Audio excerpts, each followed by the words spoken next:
Good morning. It's David Wildstein with the New Jersey Globe. I'm speaking with Congressman Andy Kim, who is seeking his third term in New Jersey's 3rd congressional district. Good morning, Congressman. How are you doing today? I'm doing well, David. I just picked up a drink from the Ginger Peach over here in Lawrence. Just making my way around the district. And that's what you're going to do all. Is that how you're spending your day? You're going to go to different Yeah. stops throughout?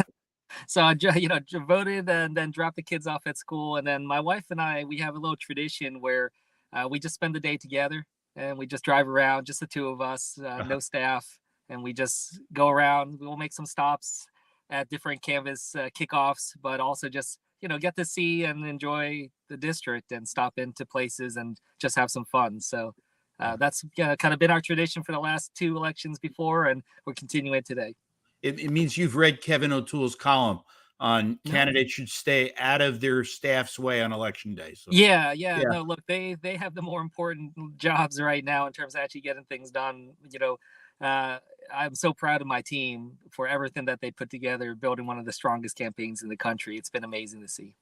And so you're in. This is by all accounts. This is a competitive race. This is a tough environment for Democrats. What do you need to happen today in order to secure a third term tonight? Well, look, what I hope happens is we have a big turnout. I want to see our district engaged, and I want to see people paying attention in that kind of way. So, I'd love to see big turnouts at the polls, and people all over this district stepping up. I'm confident that people are getting out and that they are informed about our positions and what we're doing. I hope to be able to earn their support again. And that's obviously different from where you were 4 years ago. You were running against an incumbent congressman. You were the underdog. It was a good year for you, but this is different, right? You're now out there defending a 4-year record.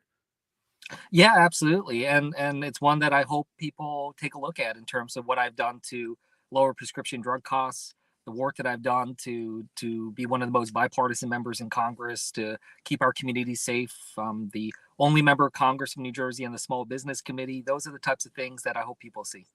You're happy with early vote numbers so far with vote by mail? I haven't dove into all the numbers, but from what I've seen, I've heard from my team it's pretty good. But like I said, my mom taught me to stay laser focused on what I can control and not lose sleep over things that are out of my control. So I've learned to just not be a micromanaging candidate, and I'm just kind of doing my thing, running through the tape, and I let my team kind of just take a look at the deeper issues in terms of the numbers and everything else. So once your head comes a little bit out of the 3rd district, and you focus on local and national politics, what other races are you looking at? What are you watching today? Just as somebody who's concerned about the future of your community and your country, what else are you looking for today? Yeah, I mean, look, I'll be honest, I haven't really paid too much attention to really any other race. As I said, I just kind of focus in on mine, and I hope everyone else is doing their work. I mean, look, the first thing that comes to mind is about my colleagues, especially those that I came into Congress with from the class of 2018. We have a very special bond amongst us. A lot of us never expected to do politics. We never thought that we'd ever run for office, and we have a real camaraderie amongst ourselves. So, I'm keeping an eye on some of those races around the country. We've been supporting each other. We got a little group text amongst a lot of us, and, we're just sending each other well wishes at this time. So, certainly, look, there are big implications for the country and what comes next, no doubt about that. But, I hope people recognize that when all is said and done, these are individuals, these are people, these are family members, these are friends and neighbors who are stepping up to run for office. These are people that have given so much to their country and so much to be able to do this work, and it's pulled them away from their families, and they've sacrificed a lot. So I always have a lot of respect for everybody that steps up to run for office, put their name on the ballot. And that means on all sides of the aisle too. It's a big deal. And I want my last question to you, and I know this is a subject that you rarely like to talk about. Your 2 sons. So this is, I was thinking about this earlier today. Your sons don't really remember the 18 race. This Not is, at all. yeah. I mean, so this is, and it was, this is the race where they know their father's on the ballot. This is the race where they're watching TV commercials maybe for the first time, maybe seeing what the mail pieces that are on the counter and looking and seeing, what pictures of their dad and what other people are saying about their father. So my last question: What are your sons? What are your sons looking at today? What are they thinking when they woke up this morning? Yeah.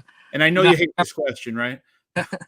I remember in 2020, my neighbor across the street was putting up a lawn sign with my name on it, and my older son turns to me, and he's just like, "Why doesn't Matt put his name on his lawn?" And it was clear to me that they didn't understand what was going on. They just thought, everybody just puts their own name on lawn signs and puts it in front of their house. So, but this time around, this is the first election where I feel like they're getting it and they're really understanding this at a deeper level.